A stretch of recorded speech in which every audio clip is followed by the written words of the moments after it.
సదాశివపేట మండలం పరిధిలోని ఆత్మకూరు గ్రామంలో శ్రీ బ్రహ్మరాంబ సమేత మల్లికార్జున స్వామి దేవాలయంలో 15వ వార్షికోత్సవం పురస్కరించుకొని ఆలయ కార్యక్రమ నిర్వాహకులకు ఆధ్వర్యంలో అమ్మవారి స్వామివార్ల కళ్యాణ మహోత్సవ కార్యక్రమం నేత్రపర్వంగా సాగింది.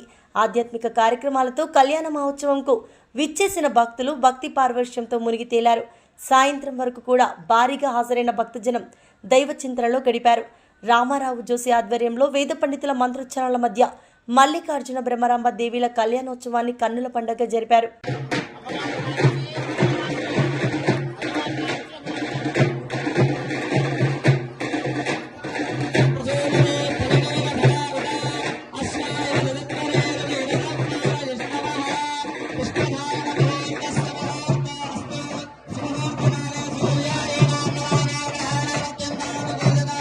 అకింజరూపమంద్రహీన మందరాయ గుందరం నిరంతరే నిరంతరం వసంతమేవ యోగినాం తమేకదంతమేవ తం చింతయామి సందదో మహాగణేశ పంచరత్నమాదరేణ యోన్వహం వరల్పదప్రభాదగేశ్వరం గణేశ్వరం అరోగతామరోగతాం సుసాహితం సుపుత్ర సమాయదాయ మధ్యవైది